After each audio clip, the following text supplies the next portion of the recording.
यत्कृपातमहं वन्दे परमानन्दमाधवम्।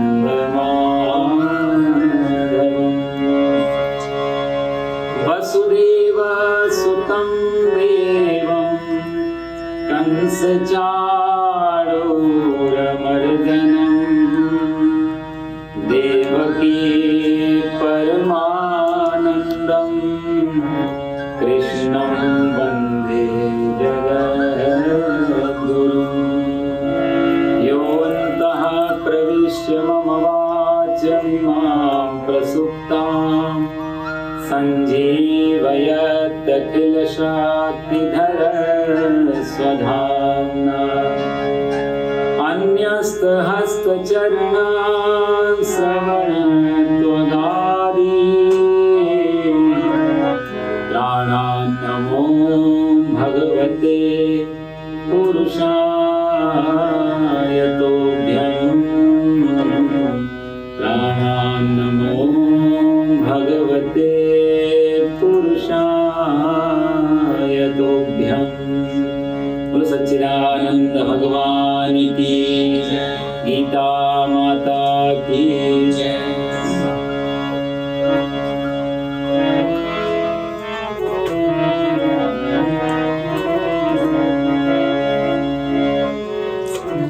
रघुनंदन राघव राम हरे, सीताराम हरे सीताराम हरे। रघुनंदन राघव सीताराम हरे सीताराम हरे। राघव राम हरे सीताराम हरे सीताराम हरे। रघुनंदन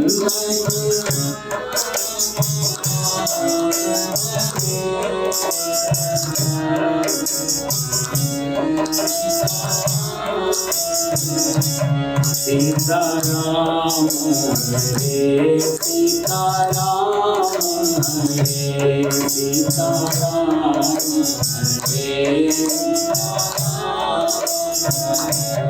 रघुनंदन राघव राम हरे सीताराम हरे सीताराम हरे।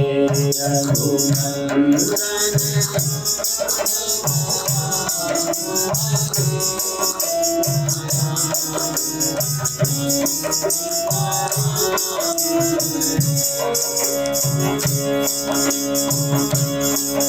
सीताराम हरे सीताराम हरे सीताराम हरे सीताराम हरे सीताराम हरे सीताराम हरे सीताराम हरे सीताराम हरे। रघुनंदन राघव राम हरे सीताराम हरे सीताराम हरे। रघुनंदन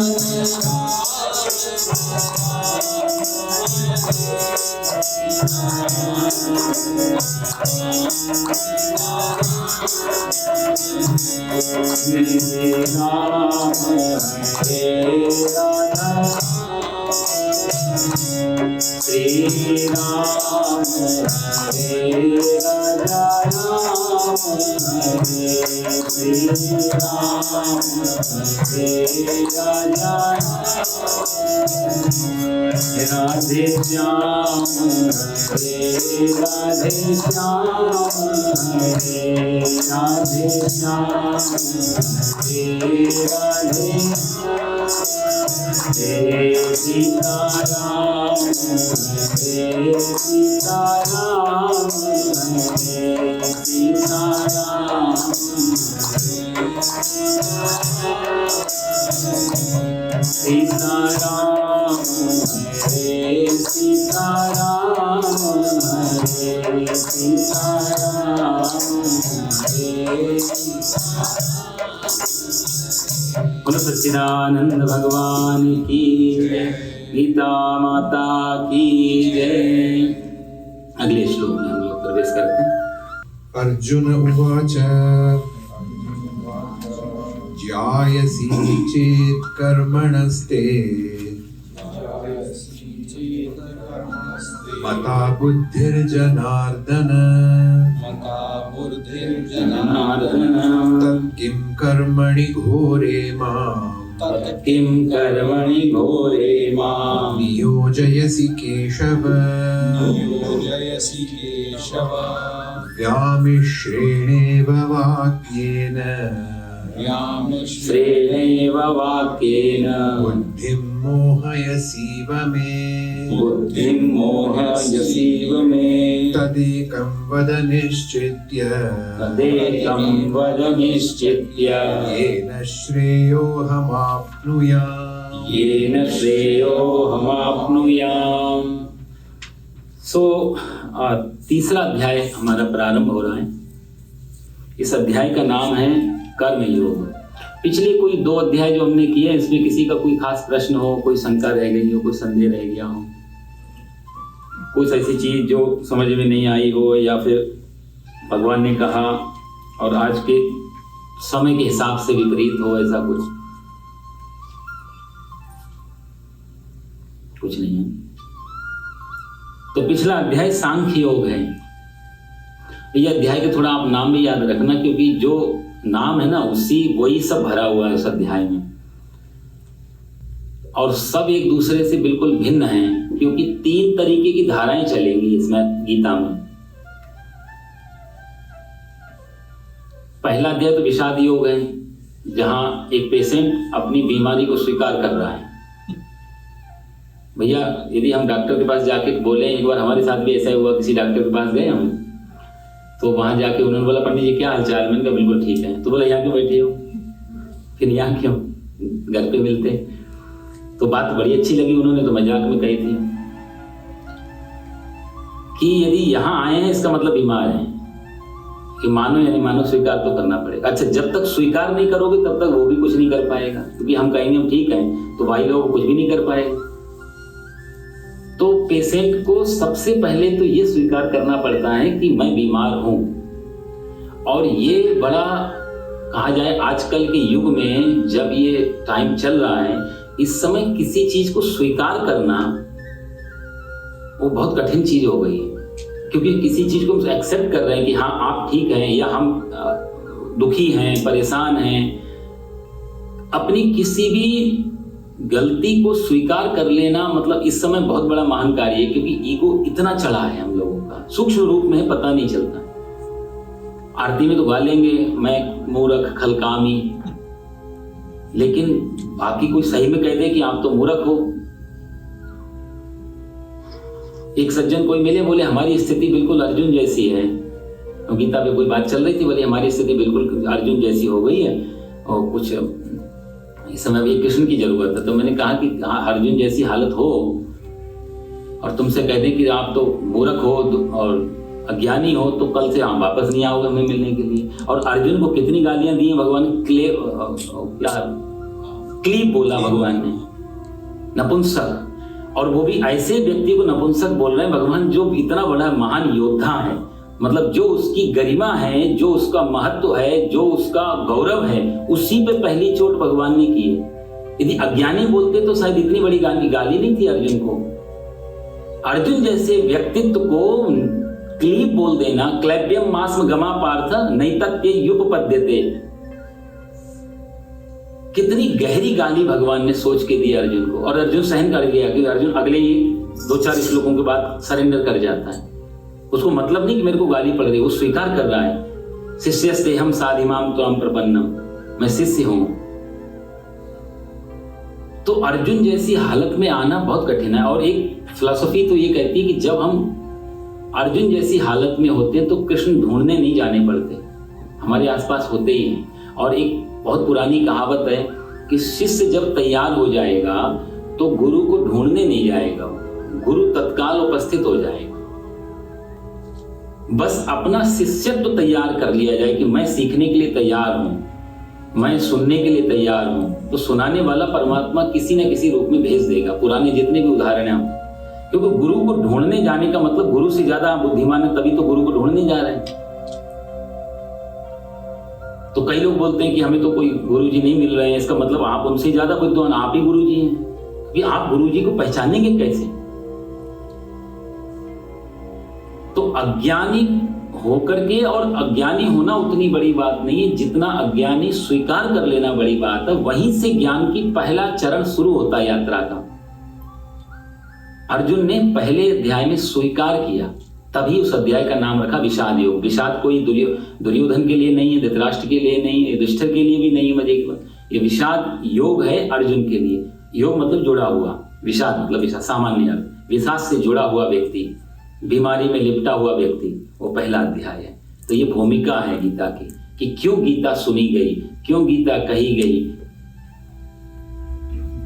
तो ये यदि पहला अध्याय चूक गए तो बाकी के पूरा 17 अध्याय फिर समझ में नहीं आएंगे, क्योंकि पहला अध्याय राज है कि कहाँ क्या जा रहा है। अचानक से दो लोग कोई बात कर रहे हो तो तीसरा आदमी पहले तो सुनेगा थोड़ा किस विषय पे चर्चा चल रही है, या पूछेगा भाई क्या बात कर रहे हैं, तो एक बार इन्वॉल्व हो जाए, भूमिका जो शुरू में बात की वो बताई जाए। तो ये पहला अध्याय वो शुरुआत है, इसलिए उसका अध्याय का नाम रखा विषाद योग। और विषाद होने के बाद में फिर भगवान को इसने सरेंडर किया, स्वीकार कर लिया। 11वें श्लोक से भगवान ने इसको, अर्जुन को उपदेश प्रारंभ किया, इसकी चिकित्सा चालू की।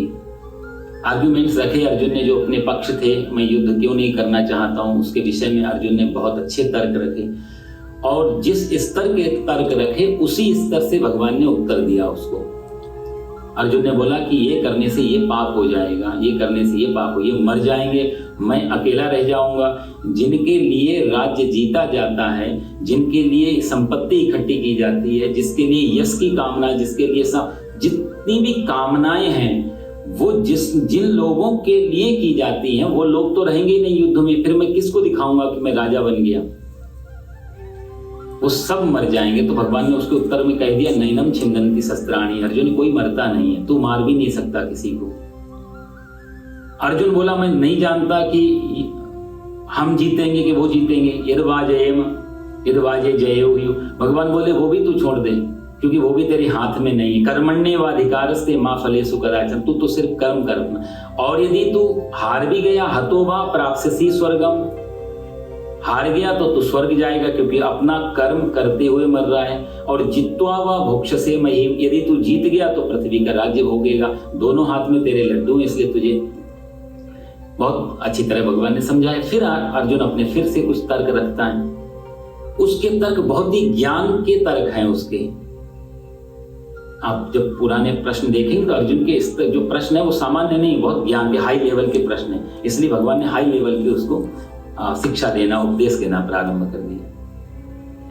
अब जब सांख्य योग भगवान ने पूरा सुना दिया, ज्ञान की जो वो भगवान ने कहा ना कि तू बात पंडितों जैसी कर रहा है, पर तू है नहीं पंडित, तो क्षत्रिय है। यदि तू पंडितों जैसी बात कर रहा है तो मैं तेरे को पंडितों वाला ही ज्ञान दे देता हूं पहले। इसलिए भगवान ने ये पंडित मतलब विद्वान, जो सबसे अंतिम ज्ञान है, वो पहले दे दिया। यूजुअली क्या होता है, सामान्यतया किसी दुकान पे जाओ तो अनुभव की बातें हैं, यदि आप कोई चीज देख रहे हैं तो दुकानदार, चालाक दुकानदार सबसे पहले वो चीज हमको दिखाएगा जो सबसे नीचे वाले लेवल की, सस्ती है, सामान्य है। फिर आप कहोगे नहीं इससे, क्योंकि उसको मालूम है धीरे धीरे स्टेप बढ़ेगी तो हम भी बढ़ाएं, तो धीरे धीरे हमने जितना शक्कर बढ़ाया वो उतना मिठास बढ़ाता रहेगा। थोड़ा बड़ा मिडिल सामान दिखाएगा, मीडियम साइज, फिर हाई लेवल का दिखाएगा, हम कहेंगे भी पसंद है। तो निम्न स्तर से शुरू करता है दुकानदार और फिर हाई लेवल पे ले जाता है। लेकिन कृष्ण भगवान कोई दुकानदार नहीं है, उन्होंने सीधा हाई लेवल का पहले रख दिया अर्जुन को। यही फर्क है कि ये कोई बिजनेस नहीं हो रही है कृष्ण अर्जुन के बीच में, कोई व्यापार नहीं हो रहा है, ये गुरु शिष्य का। यदि गुरु जरा भी इतना करुणामय होता है गुरु स्थान, यदि वो लगे कि शिष्य मेरा कैपेबल है, उसके अंदर क्वालिफिकेशन है, योग्यता पचा लेगा, तो उसको फिर वो कोई वही पूरा दे दे। लेकिन अर्जुन नहीं पचा पाया। तीसरा अध्याय यदि आज शुरू हो रहा है इसके पीछे एक बात तो निश्चित रही कि सांख्य योग अर्जुन के लिए व्यर्थ गया, अर्जुन के ऊपर नहीं चल पाया काम, नहीं तो तीसरा अध्याय बोलने की जरूरत नहीं थी। सांख्य मैंने कई बार बीच में बोलता आ रहा हूं कि सांख्य अंतिम अध्याय 18वां अध्याय होना चाहिए था, क्योंकि ज्ञान के बाद फिर कुछ बचता नहीं है। जब ज्ञान हो गया, मन मगन हुआ, फिर क्या बोले, कबीरदास कहते हैं मन ज्ञान एक बार आ गया फिर क्या बोले, किससे बोले, कैसे बोले। तो ज्ञान होने के बाद में फिर अच्छा, ज्ञान होने के बाद में एक चीज और भी है। यहाँ जो अर्जुन का तीसरे अध्याय की शुरुआत अर्जुन उवाच से है, यानी अर्जुन ने कुछ पूछा है, तो प्रश्न यदि हुआ है इसका मतलब ज्ञान नहीं हुआ है। ज्ञान की एक और बहुत बड़ी कहा जाए प्रतीक है ज्ञान का, ज्ञानी आदमी प्रश्न शून्य होने लगता है धीरे धीरे। जैसे जैसे ज्ञान बढ़ेगा प्रश्न उतने उतने गिरने लगते हैं। ये सबसे बड़ी खासियत है ज्ञान। ज्ञानी के पास क्वेश्चन नहीं होते, क्योंकि क्वेश्चन तभी होंगे जब तक क्वेश्चन है तब तक अज्ञान है। आप कुछ जानना चाहते हो नहीं जानते हो।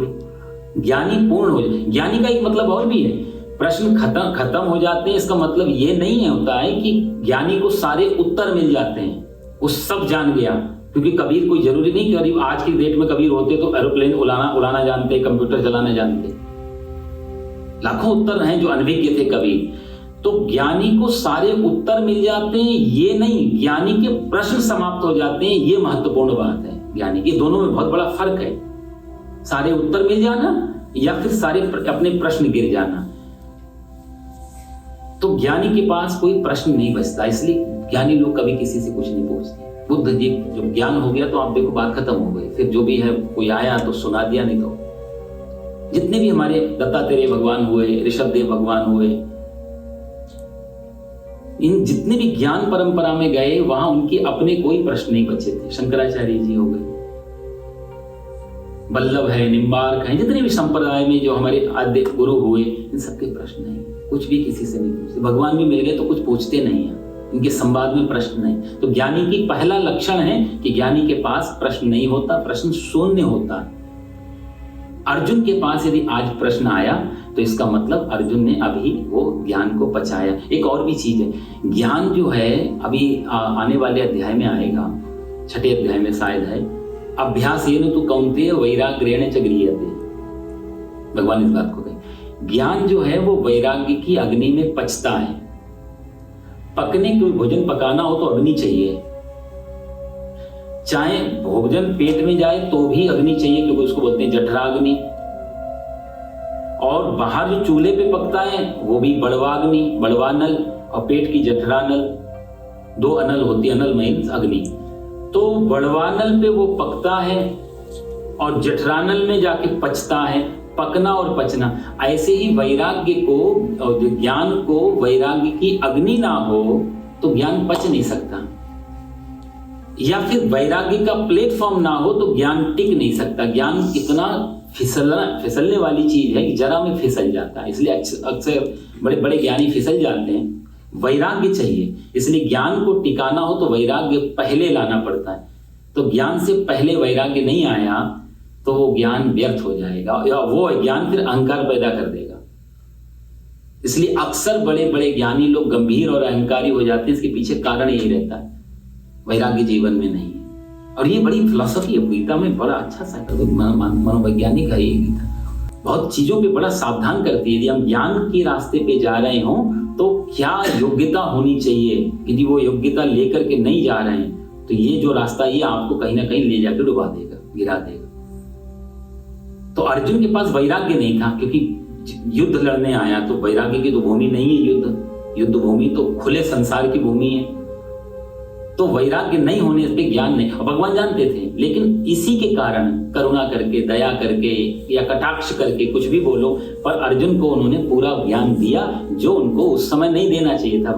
सामान्य गुरु नहीं देता, भगवान ने दिया। यही भगवान की करुणा है। भगवान को लगा कि मैं फालतू बोल रहा हूं, लेकिन बोलना चाहिए क्योंकि अर्जुन के प्रश्न ऐसे।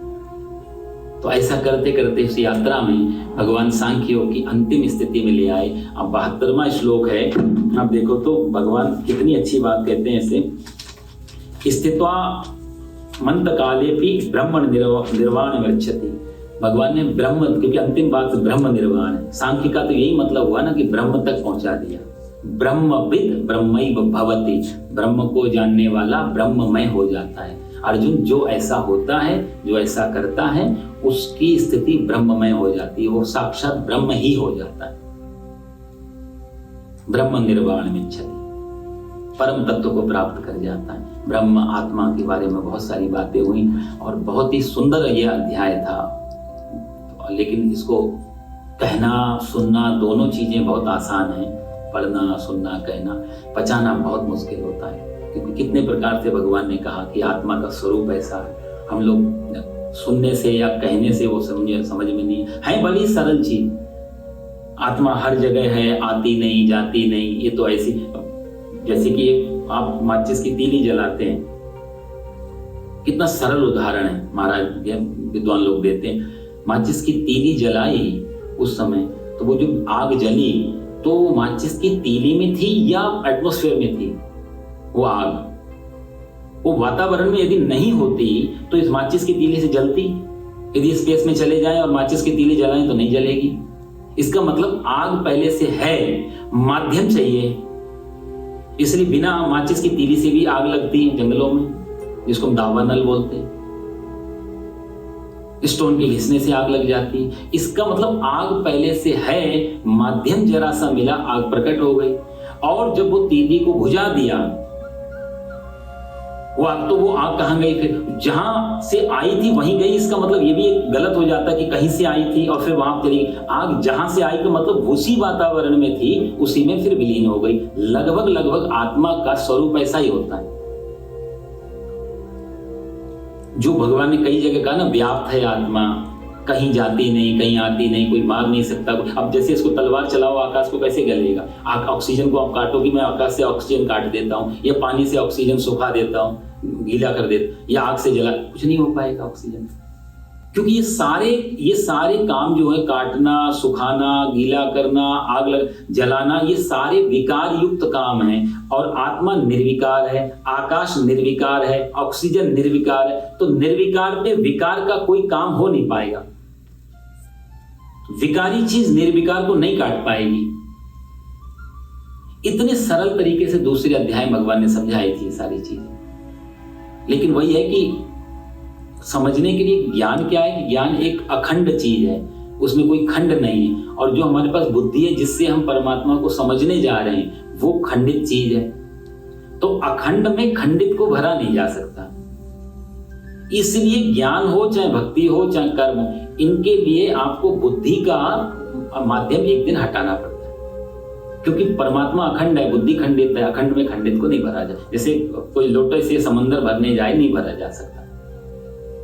लेकिन हाँ, लोटे में जो पानी आएगा वो भी समंदर का ही पार्ट होगा, ये निश्चित है। लेकिन समंदर नहीं होगा, समंदर एक अलग चीज है। तो जब आदमी ये समझता है कि, इसलिए तो सारे वेद या गीता या वेदांत जब हम पढ़ते हैं कुछ, तो लास्ट में दे देते हैं ये नेति रीति, ये भी नहीं है, ये भी नहीं। जो हमने अभी तक कहा वो सिर्फ एक इशारा था, लेकिन ये पूर्ण परमात्मा नहीं है। जैसे किसी ने पूछा सूर्य कहाँ है, हमने उंगली उठा के दिखा दिया सूर्य ये है। तो ये उंगली ही में क्या इतनी ताकत नहीं है सूर्य का दर्शन करा पाए? सूर्य विराट है, 60 लाख गुना पृथ्वी से। यदि सामने आ गया तो उंगली और हम क्या, पूरी दुनिया नहीं दिखाई देगी, पूरी पृथ्वी की कई।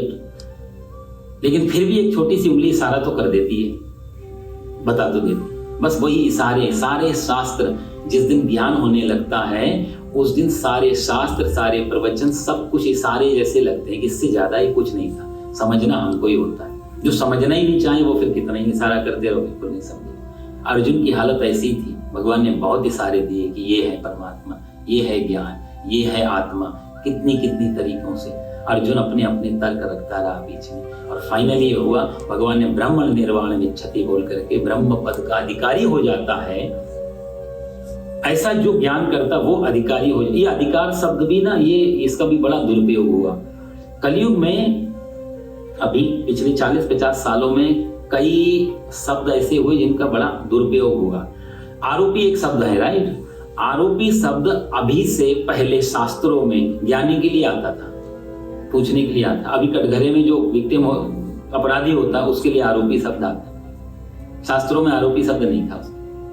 ऐसे और भी कई शब्द हैं, कभी समय आएगा तो आपको बता। तो ये अधिकार शब्द था। इस अधिकार का अर्थ ये नहीं था कि आजकल के लोग बात कर, कई बार एक बार हम सत्संग कर रहे थे कहीं पे, तो अब जब गीता के अलावा जब कोई दूसरा शास्त्र बोलते हैं तो उसी शास्त्र का जो वातावरण है उसी हिसाब से बोला जाता है। जैसे अभी हम लोग भागवत करेंगे तो भागवत में यह है शुद्ध ज्ञान सांख्य अध्याय, भागवत में रसीली कथाएं होंगी तो बिल्कुल सब कुछ बदलना पड़ेगा, भाषा बदलनी पड़ेगी, व्यवहार बदलना पड़ेगा, पूरी फिलॉसफी बदलनी पड़ेगी बोलते समय। यहाँ निर्विकार तत्व की व्याख्या चल रही है तो बिल्कुल दूसरे लेवल से बात करनी पड़े। कहीं राम और शबरी का भेद खिलाने का और यहाँ पर सांख्य अध्याय बिल्कुल अपोजिट है, तो वो बोलते समय बिल्कुल अलग होना पड़ता। तो उन शास्त्रों पे चर्चा थी कि उसमें ऐसा लिखा हुआ था कि वेद पे सबका अधिकार नहीं होता,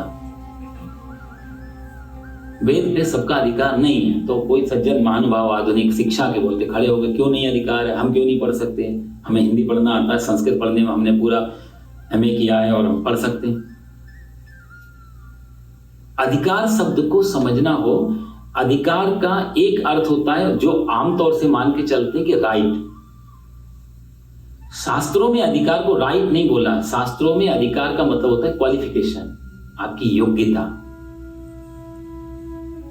आपने वेद लेके भी आ गए दुकान से, क्योंकि आप खरीद सकते हैं, पैसे हैं, संस्कृत पढ़नी आती है, आजकल हिंदी और इंग्लिश कई भाषाओं में ट्रांसलेशन आप पढ़ के लिए पूरा पढ़ लिया। और पढ़ करके हुआ क्या कि वेद पढ़ने का परिणाम है परम तत्व की प्राप्ति, परमात्मा की प्राप्ति। तो विनम्रता आनी चाहिए, उसकी जिज्ञासा आनी चाहिए, ब्रह्म को जानने की पिपासा बढ़नी चाहिए। हुआ क्या उल्टा कि वेद पढ़ने के बाद अहंकार पुष्ट हो गया कि मैंने वेद में जानता हूं, ये क्या मैंने सब पढ़ा होगा। तो वेद का परिणाम गलत आया। इसीलिए शास्त्र कहते हैं कि वेद पढ़ने का अधिकार सबको नहीं है, जिसके पास योग्यता नहीं है उसको वेद नहीं पढ़ना चाहिए, सुनना चाहिए। ऐसे दूसरे कई शास्त्रों के नियम थे जहां अधिकार शब्द, अधिकार को उन्होंने राइट से जोड़ लिया, जो कि गलत। तो ऐसे ही गीता में जो दूसरे अध्याय का अधिकारी अर्जुन नहीं था, उसके पास वो योग्यता नहीं थी, भगवान ने करुणा करके दिया, व्यर्थ गया। आगे भगवान से वो प्रश्न करता है अर्जुन कि ज्यायसी चेत कर्मणस्ते मता बुद्धिर जनार्दन। प्रश्न के स्वरूप देखो आप, वो कहता है हे जनार्दन, ज्यायसी चेत कर्मणस्ते, ज्यायसी का अर्थ होता है श्रेष्ठ, ज्यादा अच्छा है। क्या चीज? बोला ते कर्मणा बुद्धि जायते। यदि आप जो हैं बुद्धि को यानी कि ज्ञान को, सांख्य को, जो भगवान ने अभी बताया दूसरे अध्याय में, वो कहता है कि यदि आप ज्ञान को श्रेष्ठ मानते हो, यदि आप कहते हैं सांख्य ही परम है, ज्ञान ही परम है, ज्ञान ही सबसे श्रेष्ठ है, ज्यायसी है, मता बुद्धिर जनार्दना, हे जनार्दन, तो फिर आपकी दृष्टि में, आपकी बुद्धि में, आपके हिसाब से ज्ञान यदि श्रेष्ठ है, तो हे केशव माम घोरे कर्मणि किम नियोजसी, मेरे को इस घोर कर्म में क्यों लगा रहे हो? ये अर्जुन का कितना सुंदर प्रश्न है। क्या बात कहने के बाद और उसने क्या प्रश्न डाला, इतना बड़ी चर्चा भगवान ने की, सब पे 1 मिनट में उसने पानी फेर दिया। वो कहता है यदि अब ज्ञान ही श्रेष्ठ है, आत्मा मरती नहीं, मारती नहीं, मुझे क्यों कह रहे, फिर तो युद्ध करके इनको मार। और घोरे कर्मणि, घोरे कर्मणि शब्द दे रहा है वो, घोरे कर्मणि का मतलब बहुत भयंकर, इससे बड़ा क्या घोर कर्म होगा? मारना, मरना है अभी, या तो मार दो या मर जाओ, युद्ध से बड़ा क्या घोर कर्म हो सकता है? और तो इसलिए वो बिल्कुल शब्द सही उठा रहा है कि घोरे कर्मणि, माम घोरे कर्मणि किम नियोजसी, मेरे को क्यों लगाते हो? और व्यामी श्रेणेव, ये जो व्यामिश्रेण का होता है दोनों मिक्स करके, आप कभी ज्ञान की बात कर रहे हो, कभी कर्म की बात। एक आप कहते हैं एक तरफ की ज्ञान ही परम है, सब अमर हैं, कोई मर नहीं सकता, कोई मार नहीं सकता, एक तरफ ये कहते हो, और फिर मेरे को कहते हो कि तू युद्ध कर, ततो युद्धाय युज्यस्य, तो युद्ध कर। तो ये इसको बोलते हैं व्यामिश्रेण, दोनों को मिला जुला बातें दोनों, कि तू कर भी और मत भी नहीं भी कर। तो ये जैसे कि अश्वत्थामा को जब पकड़ के ले आए थे ना भीम और अर्जुन, द्रौपदी के 5 बच्चों को मार दिया था, तो पकड़ के लाए थे अश्वत्थामा को अर्जुन। भगवान श्री कृष्ण खड़े हैं, तो पूछा उन्होंने, अर्जुन ने द्रौपदी से कि तुम्हारे 5 बच्चों को मारा है, आप इसकी पहली, ये अपराधी है पहला आपका, क्योंकि आपके बच्चों को मारा है, आप मां हो, आप बताओ इसको क्या दंड देना है? तो द्रौपदी ने तो छुड़वा दिया था, बोला कि भागवत में तो विस्तार से कथा आएगी, कोई बात नहीं, इसको छोड़ दो, क्योंकि ये इसकी भी माँ महारानी कृपी, वो भी मेरी जैसी हालत में है, तो एक माँ होकर के मैं दर्द समझ सकती हूँ, उस पर क्या गुजरेगी, ये तो नालायक है ही, पर उसने तो कुछ नहीं बिगाड़ा, इसे छोड़ दो। नकुल, सहदेव, अर्जुन, भीम और युधिष्ठिर सबसे पूछा, सबने अपने अपने तर्क दे करके छुड़वा दिया। भगवान श्री कृष्ण से पूछा कि अब आप ही बताओ मैं क्या करूं, इसमें से कुछ लोग बोल रहे हैं छोड़ दो, कुछ कह रहे हैं, भीम कह रहा है बिल्कुल मत छोड़ो, तुम छोड़ोगे मैं मारूंगा। द्रौपदी कहती आप बताओ, जो आप कहोगे वही फाइनल। तो भगवान का वहां कितना सुंदर वचन है, लगभग जो अर्जुन यहाँ कह रहा है, भगवान वहां कहते ब्रह्म बंधुर न हंतव्यम आतताई वधारणा। भागवत में भगवान कहते हैं देखो अर्जुन, ब्राह्मण कितना ही पतित क्यों ना हो, उसको प्राण दंड देना शास्त्रोक्त नहीं है। ब्राह्मण का ब्रह्म बंधुर न हंतव्यम, उसको जान से मारना नहीं चाहिए, ब्रह्म हत्या लग जाती है।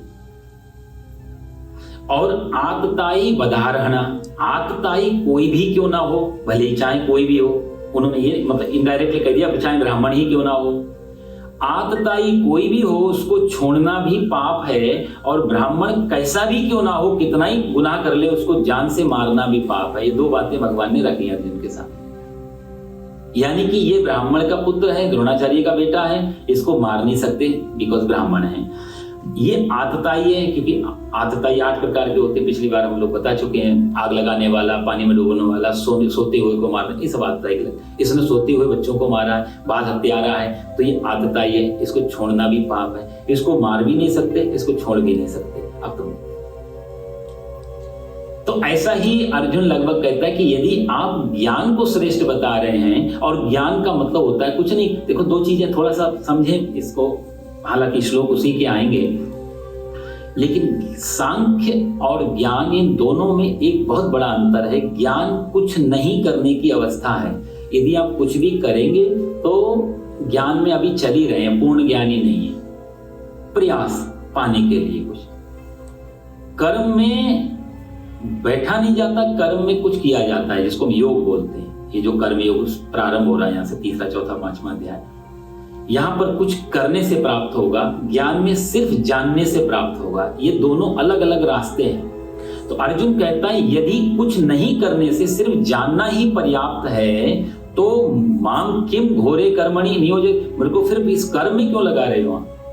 और दोनों के मिले जुले, आप एक तरफ करे तो ज्ञानी भी हो जा, और एक तरफ करे तो युद्ध भी कर ले, तो व्यामिश्रेण, और अगला जो शब्द लगाता है वो इब लगाता है, व्यामिश्रेण इब, और अगला भी फिर से लास्ट में जो बोलता है वाक्य ने में बुद्धिम मोहयसी इव, ये इव जो शब्द है संस्कृत का, इसका होता ऐसे या जैसे। आप कहते हो कि मिली जुली भाषा जैसे आप बोल रहे हो, इससे मेरी बुद्धि मोह जैसी हो रही है।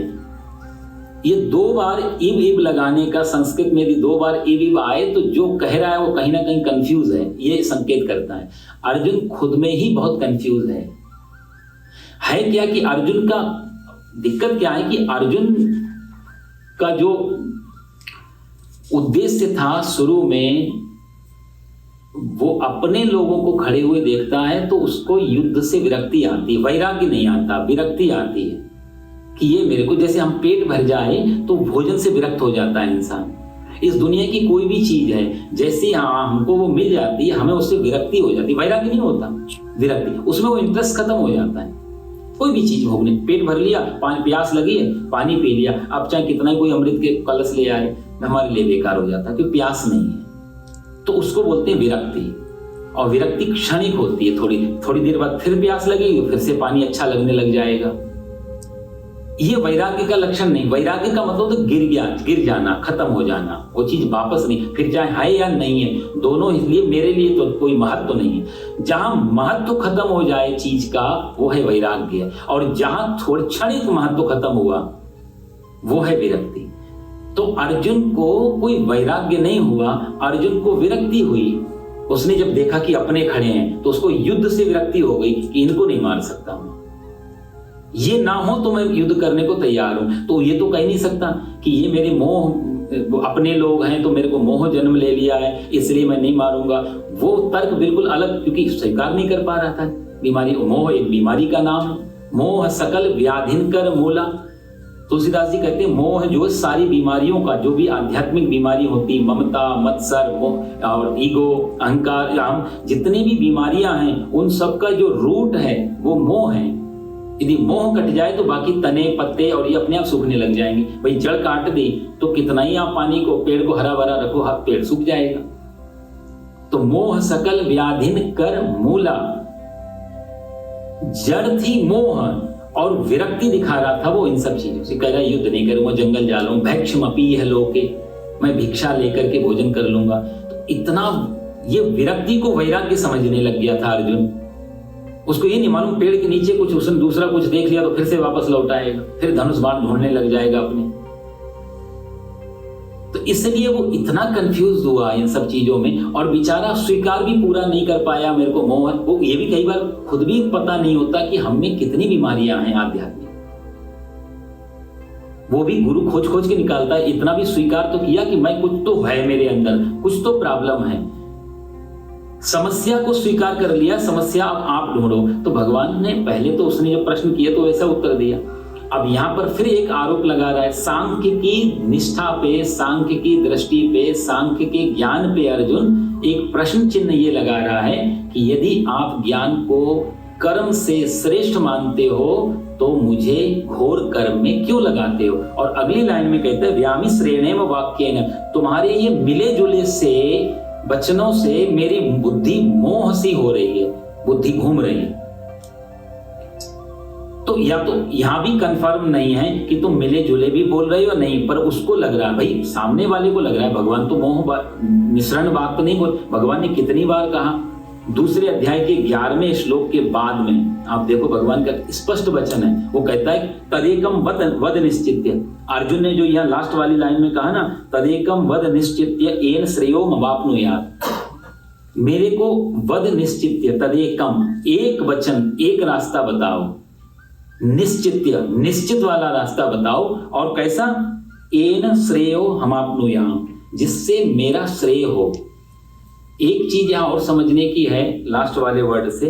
अर्जुन ने शुरू में भी एक बात कही थी 7वें श्लोक में, यच्छ्रेयस्यान् निश्चितम ब्रूहि तन् में, दूसरे अध्याय का 7वां श्लोक था शायद, है ना। यच्छ्रेयस्यान् निश्चितम ब्रूहि, ये दोनों शब्द अर्जुन ने उस समय में लिए थे। एक तो निश्चित बताना और निश्चित ऐसी चीज बताना जिससे मेरा श्रेय हो, जिस श्रेय का मतलब जिससे मेरा कल्याण हो। यहां से दो रास्ते निकलते थे, एक तरफ श्रेय था, एक तरफ प्रेय था। दोनों के बारे में चर्चा है। प्रेय का मतलब वो होता है अच्छा है या नहीं है पर मुझे प्रिय है। श्रेय का मतलब होता है कि अच्छा है या नहीं पर मेरे लिए कल्याणकारी है। जैसे दवाई कड़वी है लेकिन मेरा कल्याण करेगी, मेरे को आरोग्यता देगी। लेकिन कोई एडिक्शन, कोई पदार्थ ऐसा जो भले ही श्रेय नहीं हो पर मुझे पसंद है, जैसे हमारे एडिक्शंस होते हैं। तो हम जैसे बच्चों को बोलते हैं कि ये नहीं खाना चाहिए, ये नहीं देखना चाहिए, ये नहीं करना चाहिए, पर बच्चे को प्रिय है। हम लोग भी आध्यात्मिक क्षेत्र में सभी बच्चे हैं, बहुत सारी ऐसी चीजों को पकड़ते हैं जो ज्ञानी लोग मना करते हैं, इनको मत करो, पर प्रेय होने। तो हमारी जिंदगी ज्यादातर प्रेय में जाती है। प्रेय से कल्याण नहीं होता, कल्याण होता है श्रेय से। इसलिए अर्जुन ने पहले अपना शब्द रख दिया कि भगवान एक रास्ता बताना, और वो रास्ता बताना जिससे मेरा कल्याण हो। ये अर्जुन की शुरुआत थी 7वें श्लोक से। उसके बाद 11वें श्लोक से भगवान ने उसको बताना, सब वही बताना चालू कर दिया। भगवान की कितनी अच्छी, क्षुद्रम हृदय दौर्बल्यम त्यक्तो तिष्ठ परम तपा।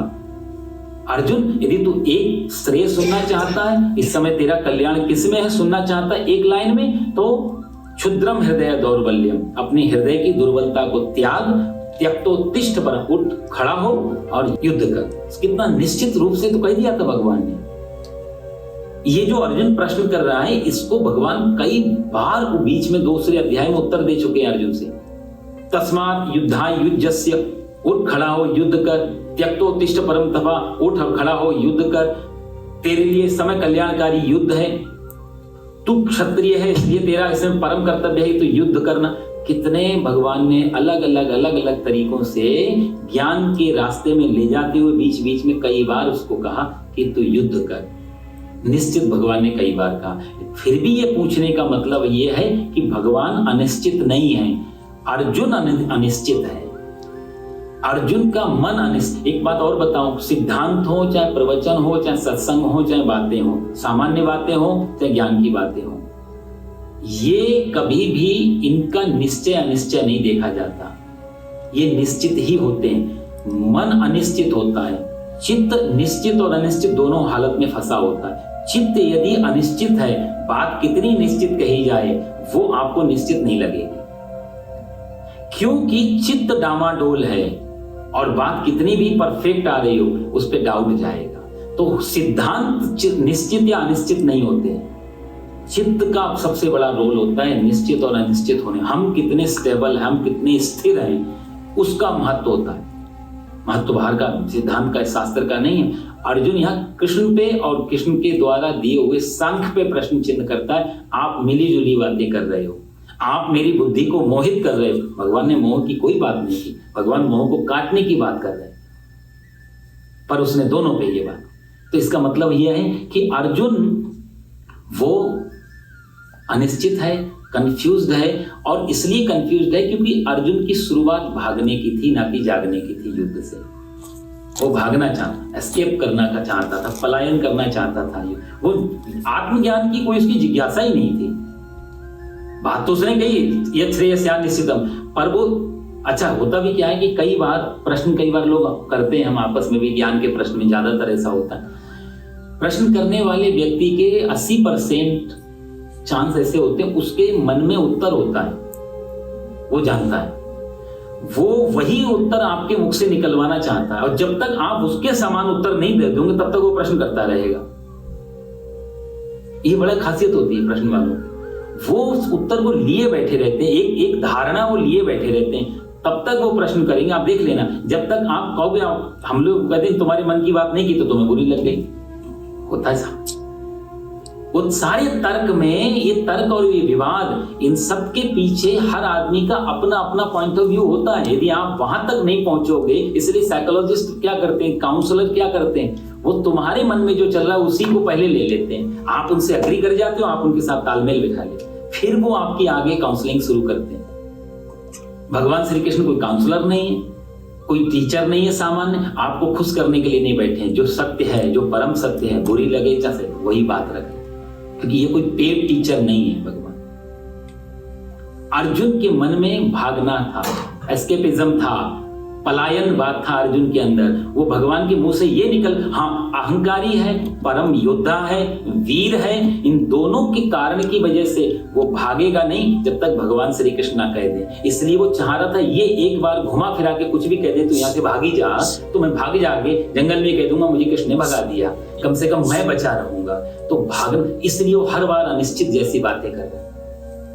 अर्जुन का चित्त डरा, क्योंकि उसको इतना ज्ञान सुन के ये लगा कि अब यदि मैं भागा तो सही में सब लोग ये तो नहीं कहेंगे कि भगोड़ा था, डरपोक था, तो मेरी बदनामी भी नहीं आनी चाहिए और मैं भाग भी जाऊं। ये दो मिश्रित रास्ते चल रहे हैं अर्जुन के अंदर। ये बड़ी दुविधा, इसको बोलते हैं दुविधा।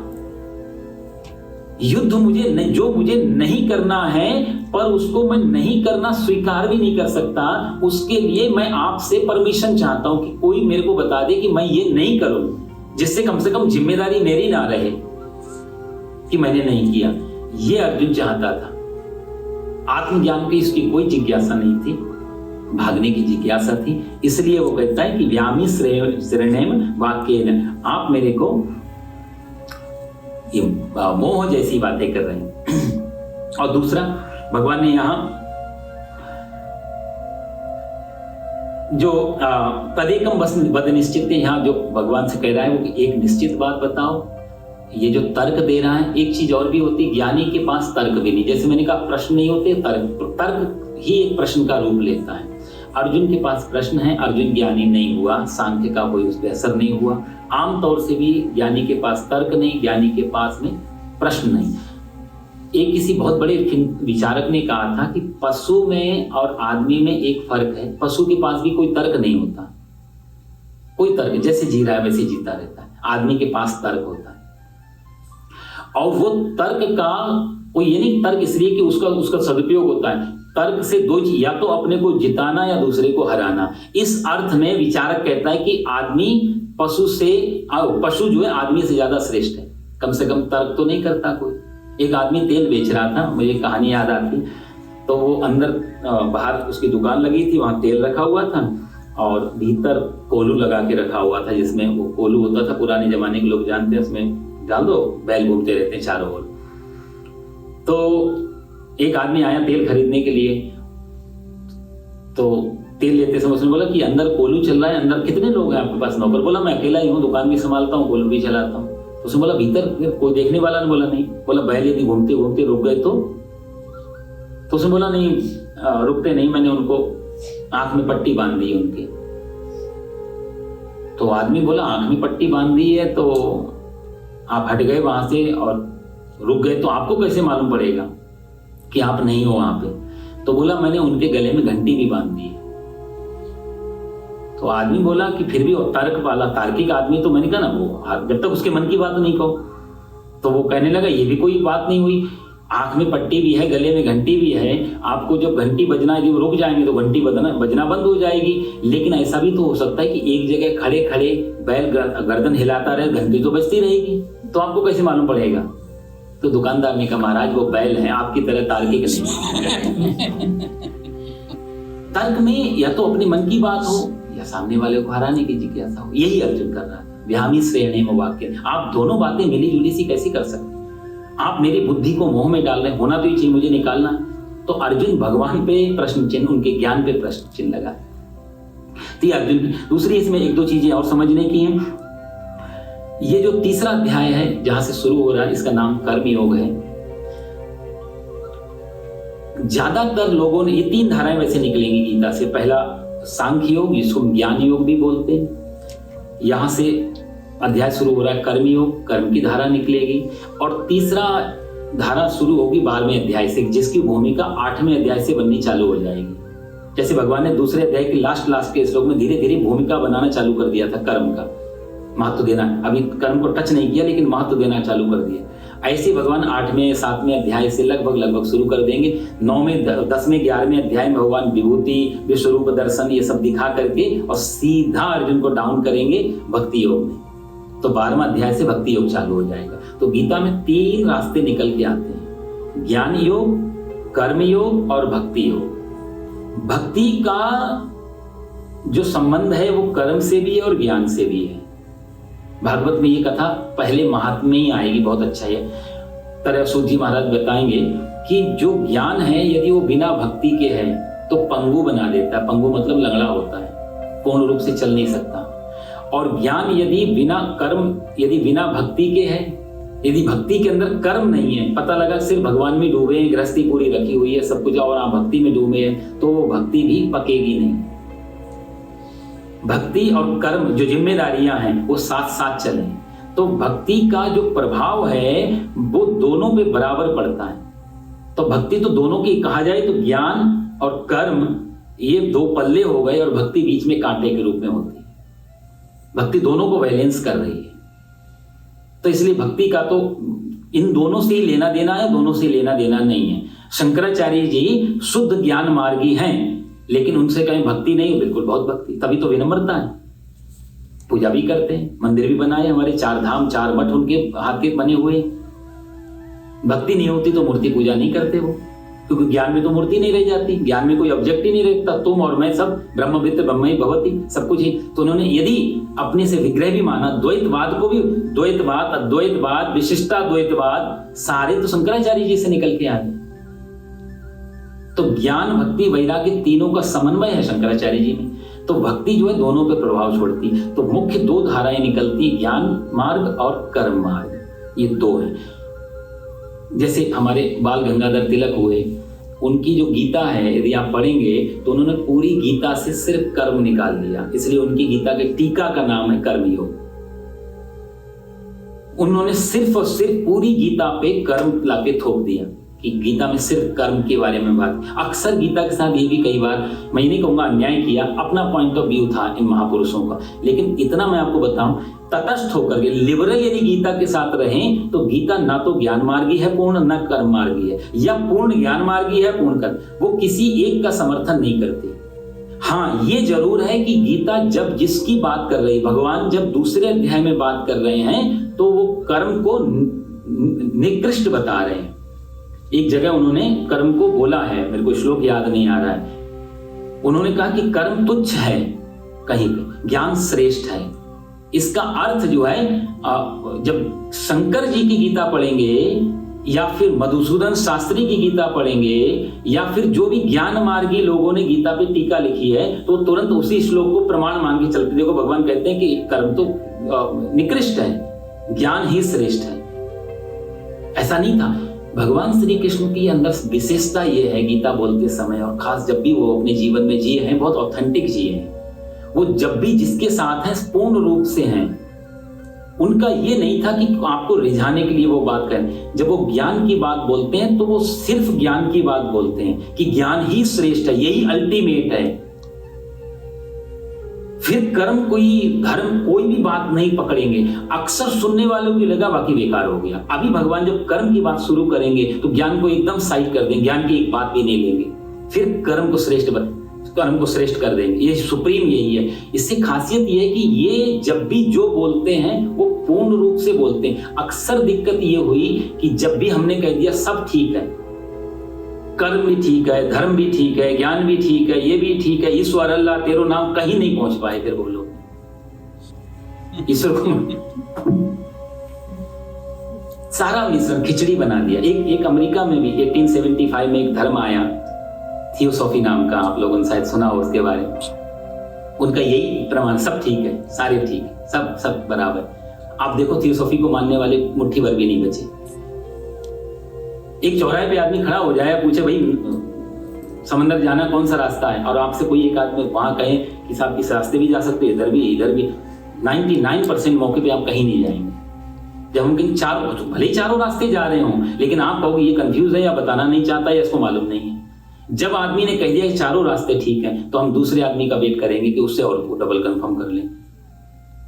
एक कोई बता दे तो शायद ज्यादा मौके पर हम, यदि हमने कॉन्फिडेंस से बता दी ये रास्ता जाता है समुद्र पे, तो आप चले जाओ। यदि बोले चारों जाते हैं, आप नहीं जाएंगे।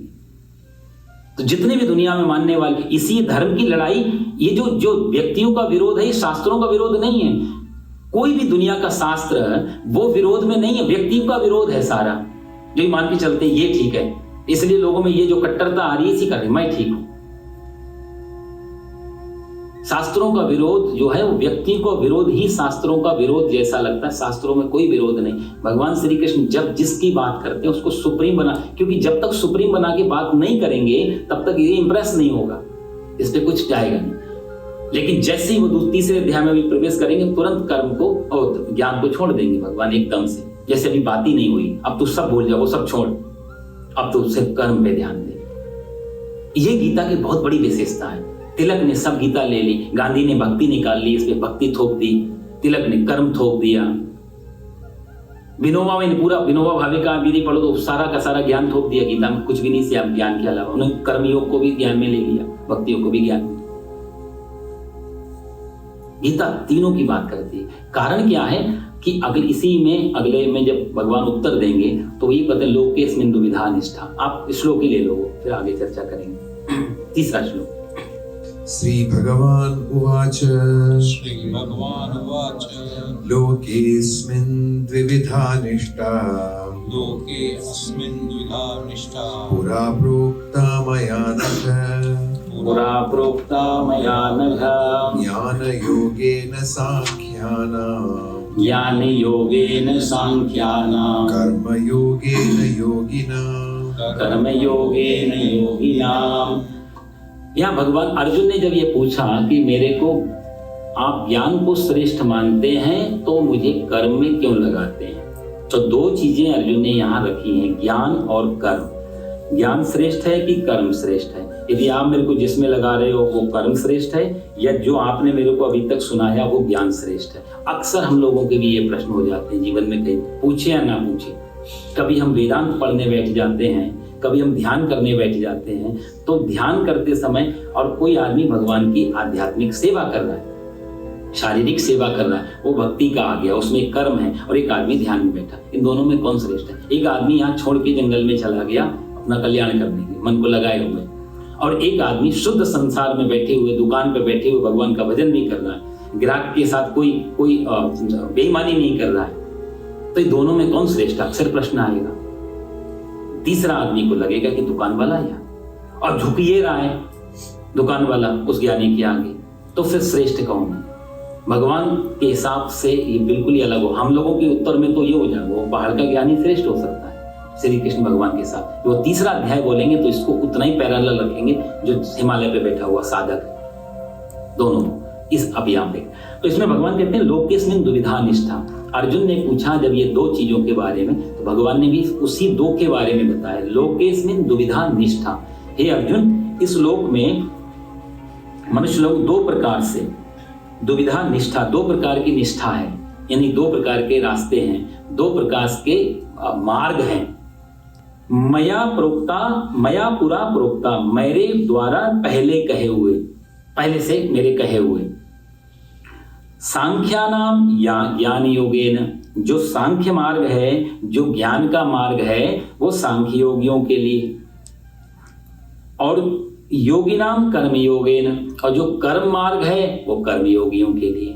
दो रास्ते हैं, जो ज्ञान के चाहने वाले हैं उनके लिए सांख्य मार्ग है, जो कर्म को चाहने वाले हैं उनके लिए कर्मयोग का मार्ग है। ये दो ही रास्ते हैं। यहाँ इससे पहले अर्जुन ने भगवान को दो नाम से संबोधित किया था, जनार्दना और केशवा। वो कहता है ना भगवान से, ज्यायसी चेत कर्मणस्ते मता बुद्धिर जनार्दना तत्किम कर्मणि घोरे माम नियो जयसी केशव।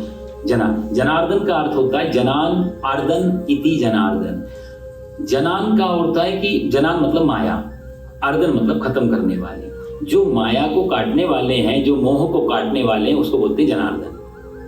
अर्जुन का जो प्रश्न था वो यही था, मुझे क्यों मोह असीब में मेरे को मोह जैसी मोहित कर रहे हो आप तो जनार्दन हैं, मेरी बुद्धि को क्यों मोहित कर रहे हैं। इसलिए उसने जनार्दन शब्द से संबोधित किया। दूसरा केशव बोला उसने। केशव में का भी अर्थ होता है, जो हमारे एक शास्त्र में जो व्याख्या है,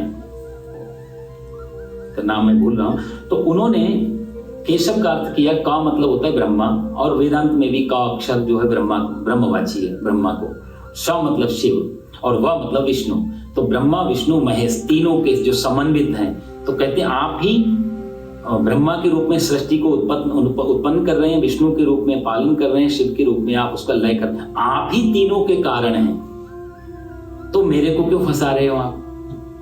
तो उसने ज्ञान का दोहाई देने के लिए केशव शब्द से संबोधित किया, और मोह को काटने के लिए जनार्दन शब्द से संबोधित किया। यहाँ भगवान कहते हैं उसको कि ये दो संबोधन के तुरंत बाद जब भगवान उसको संबोधित करते हैं तो कहते हैं देखो, मया नघा, अनघा, अनघ का मतलब का होता है पाप, नघ का मतलब होता है पाप, और अनघ का मतलब होता है निष्पाप।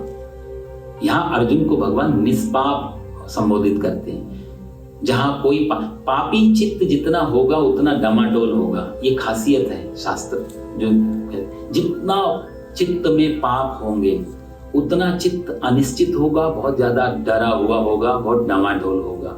तुलसीदास जी भी इस बात को रामचरितमानस में कहते हैं कि तुलसी पिछले पाप से हरि चर्चा न सुहाय, जैसे ज्वर के जोर से भोजन की रुचि जाए। यदि बहुत ज्यादा पूर्व जन्म के किए हुए पाप हैं तो इस जन्म में हरि चर्चा, भगवान की चर्चा, ज्ञान की चर्चा सुनना सुहाय, अच्छी नहीं लगेगी, बेचैनी, इरिटेशन वगैरह पैदा होगा, नींद आ जाएगी, कुछ ना कुछ वो पचने नहीं देती इन सब चीजों को। बोला कैसे? बोले जैसे ज्वर के जोर से, जैसे बुखार बहुत तेज हो शरीर में तो भोजन की रुचि जाए, बुखार तेज ताप ज्यादा होने से भोजन में जैसे टेस्ट नहीं रहता, भोजन में अच्छा नहीं लगता, भूख होने पर भी भोजन स्वादिष्ट नहीं लगता, ऐसे ही पापी चित्त में हरि चर्चा जो है वो नहीं दिख पाती। इसलिए अर्जुन को भगवान ने पहले ही कह दिया तो निष्पाप है। और यहां संबोधित करते हुए भगवान ने, अच्छा जब एक अच्छा संबोधन करो तो एक आदमी भी समझने लगता है। भाई 10 लोग मिलकर के एक आदमी को बोले कि तुम तो बहुत ज्ञानी हो, आप बहुत ही श्रेष्ठ हो, तो भले वो चोर हो, गलत हो, बेचारे को डर लगने लगता है अपनी इमेज। 4-10 लोगों के बीच मेरी इमेज बहुत अच्छी है, तो आज नहीं कल सुधरने के चांस होते हैं उसमें ज्यादा। यदि 10 लोग मिलकर के उस व्यक्ति को चोर, गलत, कुछ भी ठहरा दें तो व्यक्ति फिर वैसा ही होने लगता है। इसलिए साइकोलॉजी, जो भारतीय साइकोलॉजी है, वो मनोविज्ञान कहती है कि आदमी को तुम पाप यदि जितना गिल्टी कॉन्शियस में ले जाओ वैसा ही होने लगता है। यहाँ भगवान कहीं ना कहीं उसकी काउंसलिंग भी कर रहे हैं, उसको जो निष्पाप कह रहे हैं इसका मतलब सावधान हो गया अर्जुन एकदम, मेरे को निष्पाप कहा तो बात ज्यादा गौर से सुनेगा जो कहने वाली है, इसलिए भगवान ने यहाँ अनग शब्द कहा। दूसरा चीज ज्ञान योगेन सांख्यानाम कर्म योगेन, दो निष्ठाएं हैं। एक दो, यदि आप देखें पृथ्वी पे जितने भी धर्म हुए या जितने भी लोग हैं, क्योंकि इस चीज को जब दूसरे कुछ जैसे हम लोग ये जो अष्टावक्र गीता पढ़ेंगे या फिर जो भी मीमांसा आदि की जो शास्त्र हैं जहां मन और तन इन सब की बात हो रही, मीमांसा जैमिनी की जो शास्त्र, इनमें लगभग हजारों साल पहले और अब जो चिंतन हुआ है दोनों में एक बहुत सिमिलर चीज मिली है कि व्यक्तियों की जब भी टाइप को तोड़ा गया कि व्यक्ति कितने टाइप के इस दुनिया में, तो लगभग भारत से लेके और पश्चिम तक, पूरब से पश्चिम तक 2 टाइप ही मिले लोग, तीसरा कोई टाइप नहीं है। 2 ही टाइप की पर्सनैलिटी मिलती है, या तो ज्ञान मार्गी होंगे और या फिर कर्म मार्गी होंगे, या वर्शिप कर्म में जो भी भरोसा करेंगे, और एक ज्ञान मार्ग जैसे सोक्रेटिस हुआ शुद्ध ज्ञान मार्गी रहा, अपने यहाँ शंकराचार्य जी हो गए, अपने यहाँ कबीर शुद्ध ज्ञान मार्गी। तो 2 के अलावा तीसरी कोई पर्सनैलिटी नहीं है, या तो कुछ करने में भरोसा है या कुछ नहीं करने में भरोसा है। उनको मानो जीवन का जो सत्य है या परमात्मा है या जो भी थर्ड पावर को एक्सेप्ट करते हैं लोग, उसको पाने के लिए 2 ही रास्ते एक टाइप मिले, या तो ज्ञान और या फिर कर्म। ज्ञान का मतलब हो गया, यदि और अच्छे सरल शब्दों में समझे तो एक्सट्रोवर्ट और इंट्रोवर्ट, या तो बहिर्मुखी या अंतर्मुखी, ये 2 ही टाइप है, आप कहीं भी ढूंढ के देख लेना। या तो आदमी बहिर्मुखी होगा पूरा। अच्छा, इसमें एक चीज और होती है, कोई भी आदमी 100% ना तो अंतर्मुखी होता है और ना ही 100% बहिर्मुखी होता है, क्योंकि टोटल नहीं मिलेगा एक्सट्रोवर्ट और इंट्रोवर्ट में।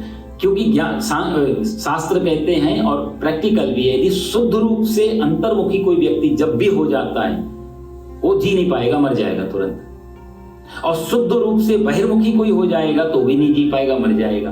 क्योंकि सांख्य कुछ नहीं करने का मतलब है आपने कुछ किया तो बाधा पड़ेगी ज्ञान में, तो भोजन तो करना पड़ेगा ना, बाहर भोजन एक कर्म में आ गया तो भोजन भी नहीं करेगा तो मर जाएगा, क्योंकि कर्म को जितना छोड़ देगा, ज्ञान के पास भी कर्म तो बचते हैं।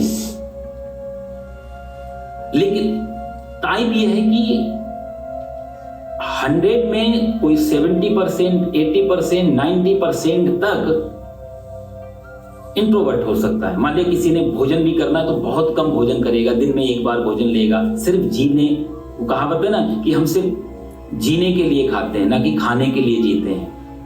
तो आदमी उतना ही भोजन करेगा जितने से मैं जिंदा रह जाऊं, जो भी प्रकृति ने मेरे को उम्र दी है वो उम्र पूरी करूं, अपनी आत्महत्या नहीं करूं, बस इतना भोजन डालूं। तो कम खाएगा, इतना ही करेगा वो, तो 90%। तो कर्म से धीरे धीरे हाथ खींचेगा, बहुत कर्म सिकोड़ के, थोड़े थोड़े कर्म जो बहुत जरूरी रह गए, खाना पीना शौच आदि, बहुत थोड़े कर्म जिससे सिर्फ जीवन एक चल पाए उतना, तो 90% इंट्रोवर्ट। 100% यदि एक्सट्रोवर्ट आदमी, इंट्रोवर्ट 100% एक्सट्रोवर्ट कोई आदमी होने की कोशिश करेगा तो निद्रा, वो तो कुछ नहीं करने का नाम है भाई। सोएगा तो ज्यादा से ज्यादा ये करेगा, 60% आदमी होगा तो 8 घंटे सोएगा, 70% एक्सट्रोवर्ट होगा तो वो 6 घंटे सोएगा, 80% एक्सट्रोवर्ट होगा तो 4 घंटे सोएगा। लेकिन सोएगा तो 100% ना तो बहिर्मुखी हो सकते हैं, 100% ना ही अंतर्मुखी हो सकते हैं, दोनों में कुछ परसेंट का अंतर रहता है। और यही 2 पर्सनैलिटी पूरी दुनिया में छाई हुई हर आदमी की है, वो परसेंटेज हमको खोजना होता है। इसलिए श्लोक बहुत महत्वपूर्ण है तीसरे अध्याय का, क्योंकि यहीं से कर्म योग का जन्म हो रहा है। कर्म क्या है यहाँ भगवान ने पिछले, क्योंकि प्रश्न ऐसा था तो भगवान ने दूसरे अध्याय को भी टच दे दिया कि मैंने जिसकी बात की वो अंतर्मुखी की बात थी, अब जो बात बता रहे हैं वो बहिर्मुखी को बता रहे हैं। तो ये हमारी पर्सनल खुद की एक एनालिसिस हो जाती है कि हमें अपनी टाइप ऑफ पर्सनैलिटी पहचाननी होती है, हम कितने परसेंट। इसीलिए जब अंतर्मुखी बहिर्मुखी की यात्रा पे जाता है, मान लिया 60-70% वो अंतर्मुखी चेतना है और प्रभावित हो गया बहिर्मुखी से, तो बेचारा भटक जाएगा। और बहिर्मुखी आदमी जब अंतर्मुखी वाले रास्ते पे जाएगा और ये 60% से ऊपर वो बहिर्मुखी है, और यदि वो ज्ञान वाले मार्ग पे निकलेगा तो वो भटक जाएगा, उसकी समझ में नहीं आएगा, तर्क पैदा होंगे, प्रश्न पैदा होंगे। तो ज्यादा अच्छा तो ये है कि आदमी अपनी टाइप ऑफ पर्सनैलिटी जान करके उस रास्ते को चुन ले तो जल्दी से पहुंच जाएगा। दूसरी चीज, दोनों में कोई विरोध भी नहीं है, अंतर्मुखी और बहिर्मुखी में कोई आपस में विरोध नहीं है, एक दूसरे को कहीं भी काटते नहीं है। जैसे कि एक रेल की पटरी है तो रेल की दोनों पटरी में बराबर जो है उनकी शेप है, बराबर ही लोहा लगा है, एक ही जैसी दोनों की क्वालिटी है, दोनों संग संग ही चल रही हैं, पहुंचा एक ही जगह रही हैं, है ना। रेल की पटरी संग संग चल रही है, गंतव्य स्थान जहां एक पटरी खत्म होगी वहीं दूसरी को भी खत्म होना पड़ेगा स्थान को। दोनों के बनाने में भी कोई अंतर नहीं है कि इस पटरी में, इस पटरी ये स्टील की बनाई लोहे, नहीं, दोनों में मटेरियल भी एक जैसा है, वजन भी एक जैसा हो सकता, सब कुछ एक जैसा। तो ज्ञान मार्ग और कर्म मार्ग, ये दोनों का जो डेस्टिनेशन है वो है परम तत्व, लेकिन दोनों मिल नहीं सकते, दोनों मिलेंगे तो ट्रेन नहीं चलेगी। तो दोनों में जो विरोध दिखता है वो हमारी दृष्टि में विरोध है, लेकिन रास्तों में कोई विरोध नहीं आपस में, वो दोनों का मजबूरी है अलग अलग चलना। और सरल करें तो ज्ञानी का जो रास्ता है वो नेगेटिव रहेगा, नकारात्मक, इसमें नहीं है, इसमें नहीं है, इसमें नहीं है, ये परमात्मा नहीं, ये परमात्मा नहीं, तो खोजेगा हर चीज नकार से शुरू करता है इंट्रोवर्ट आदमी, इसलिए नेगेटिविटी ज्यादा दिखती है ज्ञानी आदमी में। जैसे महात्मा बुद्ध हैं, वो हर चीज में कहीं भी उनको शांति नहीं, वो पूरे जगत को दुखालय बता रहे हैं, इसलिए उन्हें भगवान का नाम भी, वो कहते हैं भगवान तो छोड़ो, आत्मा भी नहीं है, परमात्मा भी नहीं, ये देह बुद्धिज्म में दोनों चीजें नहीं बचती। चाहे आप धम्मपद पढ़ो, चाहे वह अंगुत्रीय निकाय पढ़ो, पंच निकाय में जितनी भी पांचों निकाय आप पढ़ के देखो, धम्मपद जो उनकी सबसे सुप्रीम किताबें हैं, कहीं पे भी आपको ना आत्मा का अस्तित्व दिखेगा ना परमात्मा का, नहीं नहीं नहीं में जाकर के वो आगे बढ़ रहे हैं, नकार में। तो जहां ज्ञानी आदमी को जब भी परमात्मा मिलेगा तो नहीं के अर्थ में मिलेगा, यानी शून्य में, जहां कुछ नहीं बचता वो परमात्मा है, शून्य में।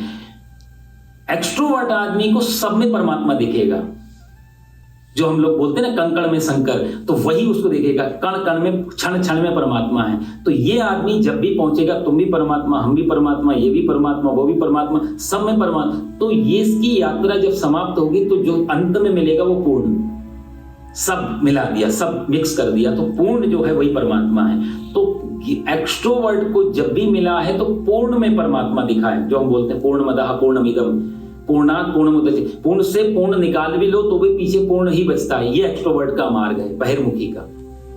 अंतर्मुखी का मार्ग है शून्य। और यदि सरल करें तो जो बहिर्मुखी आदमी है उसके लिए धर्म की जो रास्ता है, उस रास्ते का जो आधार बिंदु है, जो मार्ग है, उसका जो आधार है, बहिर्मुखी आदमी के लिए धर्म सेवा का रूप लेगा, अंतर्मुखी के लिए धर्म ध्यान का रूप लेगा। ये अंतर होगा दोनों। तो ये विरोध नहीं, अक्सर ये इसलिए भगवान ने शुरू में अर्जुन को कह दिया, जो वो बता रहा ना, मेरी बुद्धि मोह में डाल रहे हो आप, ज्ञान से श्रेष्ठ, भगवान कहते हैं ज्ञान से श्रेष्ठ कोई ऐसा नहीं कि वो बड़ा हो गया ये छोटा हो गया, एक ही बाप के बेटे हैं दोनों, एक ही तक पहुंचाने की दोनों बात कर रहे हैं, लेकिन अर्जुन समझ नहीं पा रहा है उन चीजों को। इसलिए भगवान ने बहुत अच्छी तरीके से ये बता दिया कि लोकेस्मिन् दुविधा निष्ठा पुरा प्रोक्ता मया नघ। अर्जुन ज्ञान मार्ग में जो है वो अंतर्मुखी का मार्ग है, और तू अंतर्मुखी है नहीं, तू है क्षत्रिय। अर्जुन पे, क्योंकि क्षत्रिय सबसे ज्यादा बहिर्मुखी व्यक्तित्व होता है, क्योंकि क्षत्रिय कर्म में भरोसा करेगा, क्षत्रिय से ज्यादा बहिर्मुखी दूसरा आदमी नहीं मिलेगा। तो बहिर्मुखी वाले को, व्यक्ति को यदि ज्ञान का उपदेश दिया जाएगा, व्यर्थ तो जाना ही है। अच्छा, कई बार ऐसा भी होता है, इसलिए हमारे यहाँ एक श्लोक है बड़ा समझने का है भी, जन्मना जायते शूद्रा कर्मणा द्विजुच्यते वेद पाठात भवेद विप्रा ब्रह्मैव जानाति ब्राह्मणा। ये श्लोक बहुत पुराना श्लोक, हजारों साल से शास्त्रों में है। लड़ाइयां किस बात की, मजेदार देखो चीजें। कहते ब्राह्मण का, कहते हैं कि आदमी जन्म से शुद्ध की तरह पैदा होता है।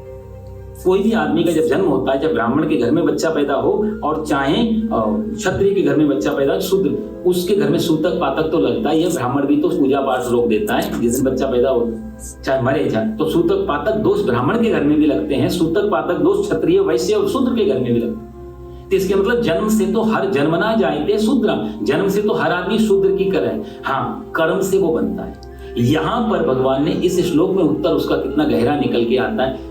जैन धर्म, यदि कोई यहाँ बैठे हो, जैन धर्म के 24 तीर्थंकर जो हुए महावीर स्वामी तक, सारे के सारे, आदिनाथ से लेके ऋषभदेव से लेके 24 तीर्थंकर क्षत्रिय घर में पैदा हुए थे।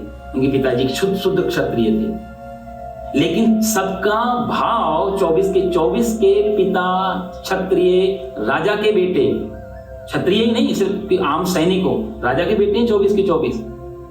और मजे की बात, एक भी आदमी उनमें से तीर्थंकर में से कोई भी बहिर्मुखी नहीं हो पाया, सब अंतर्मुखी चले, इसलिए तीर्थंकर बन पाए। महात्मा बुद्ध शुद्ध क्षत्रिय के बेटे हैं, शुद्धोदन के राजा के बेटे हैं, लेकिन अंतर्मुखी आत्मा थे, क्षत्रिय नहीं बन पाए। तो इसलिए जन्म से भी कोई लेना देना नहीं होता। आप कहां पैदा हुए, आप अंतर्मुख हो सकते हैं, ज्ञानी के घर में पैदा हो और कर्म मार्ग में भी जा सकते हैं, और कर्मियों के घर में पैदा हो और ज्ञान मार्ग में जा सकते हैं। ये पर्सनैलिटी, ये प्रकृति, परमात्मा, भाग्य, जो भी बोलो, ये सब आता है, यही लेके आते हैं हम लोग साथ में, ये हमारे साथ ट्रेवल करते हैं। इससे पिता से कोई लेना देना नहीं होता, इसमें कोई डीएनए का लेना देना नहीं। अर्जुन शुद्ध क्षत्रिय घर में पैदा हुआ है, शुद्ध क्षत्रिय है। अक्सर बहुत कम ऐसा होता है जैसे बुद्ध के साथ हुआ। परशुराम हमारे भगवान है, 24 अवतारों परशुराम देखो, शुद्ध ब्राह्मण के घर में पैदा हुए, ब्राह्मण के बेटा है, शुद्ध ऋषि है बिल्कुल, लेकिन अंतर्मुखी नहीं हो पाए, पूरे बहिर्मुख क्षत्रिय हो गए। परशुराम हाथ में भाई किसके होगा, अंतर्मुखी हाथ में परशुराम का क्या काम। तो एक चीज तो ये भी निश्चित कि कोई लेना देना नहीं कि हमारा एटमॉस्फेयर क्या है, हमारा परिवार क्या है, हम किसके घर में जन्म लिए हैं। वो लेना देना है कि ये चीज आप अपने से, या फिर किसी बड़े ज्ञानी और महापुरुष की संगति में रहकर के पता लगाया जा सकता है कितना % अंतर्मुखी है, कितने % बहिर्मुखी। लेकिन होते लगभग मिश्रण है, हम लोग सब मिश्रण है, परसेंटेज का ही अंतर रहता है। अर्जुन को भगवान पहचान चुके थे, अर्जुन के प्रश्न ज्ञान से थे रिलेटेड, इसलिए भगवान ने सांख्य कहा। सांख्य की जरूरत अर्जुन को नहीं थी, भगवान को भी मालूम था, इसलिए भगवान को कहना पड़ा।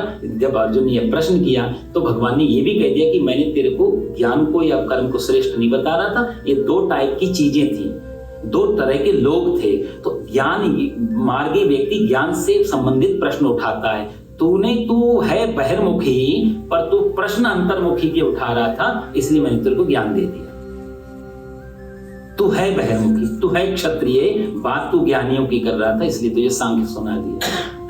अब जब अर्जुन ने ये कहा तो भगवान अब उससे कर्म की सारी धारा बताएंगे। टाइम काफी हो गया, इस श्लोक को थोड़ा आगे अगली बार भी थोड़ा ले लेंगे, लेकिन ये थोड़ा बड़ा चिंतन का सब्जेक्ट है ये सारे, कि ये गीता सिर्फ सुनने और कहने के अलावा भी बहुत इसमें अनुभव और कहा जाए तो निधिध्यासन शब्द एक हमारे यहाँ है, उसको कहते हैं सेल्फ एनालिसिस करना होता है थोड़ा बैठ करके कि हमारा टाइप क्या है, भगवान जो कह रहे हैं वो हमसे कितना घटता है। इसलिए गीता हर समय प्रेजेंट मोमेंट में है। ये कोई कही हुई किताब किसी समय एक बार शौनकादि ऋषियों ने सूत जी महाराज से पूछा, ऐसा नहीं था। ये अर्जुन आज भी हम सबके बीच में, हम अर्जुन की हमारी हालत भी अर्जुन जैसी लगभग सबके भीतर एक अर्जुन बैठा है, सबके भीतर एक कृष्ण बैठा। हम आपस में भी प्रश्न करके अंदर से अंतरात्मा से उत्तर आता है। ये उत्तर देखो सब बाहर से तो इशारे आते हैं, उत्तर जब भी जिसको मिलता है, हमारे शास्त्र कहते हैं वो आदमी को उत्तर अपनी अंतरात्मा से ही मिलता है। संतुष्ट जब भी होगा आदमी अपनी ही अंतरात्मा से संतुष्ट होगा, बाहर से संतुष्टि नहीं मिल सकती। तो शांति, संतुष्टि, उत्तर ये सब अपनी अंतरात्मा से निकल के आते हैं। हाँ, उसके लिए जो किया जाता है उसी को साधना कहा जाता है। बिना साधना के उत्तर नहीं आते। लेकिन उत्तर जब भी आएंगे, माचिस की तीली में इतनी दम नहीं है आपको पैदा कर दे, लेकिन माचिस की तीली जरूरी है, माध्यम चाहिए इस विराट से, इस वातावरण से अग्नि को प्रकट करने के लिए। तो साधना वही एक प्लेटफॉर्म का काम करती है, एक मार्ग का काम, बिना साधना के मिलते हैं। लेकिन उत्तर जब भी मिला है, जिसको भी मिला है, सब अंदर से निकल के आया।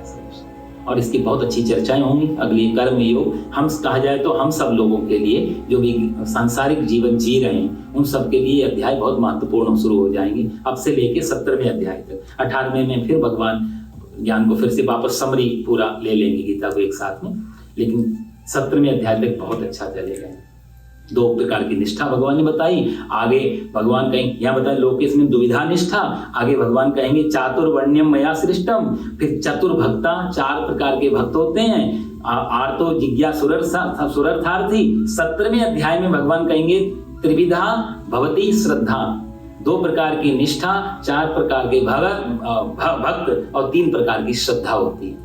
ये बड़े टाइप सुनने लायक होंगे, बड़ा आनंद आता है इन सबको सुनने में, सुनाने में। थोड़ा बस कनेक्ट कर पाए आप लोग तो फिर अगले रविवार को अगला श्लोक ले लेंगे। सर्वे भवन्तु सुखिनः, सर्वे सन्तु निरामया, सर्वे भद्राणि पश्यन्तु, मा कश्चित् दुःखभाग् भवेत्। ओम शांति शांति सुशांतिर्भवतु। बोलो सच्चिदानंद भगवान की जय। गीता माता की जय। परित्राणाय साधु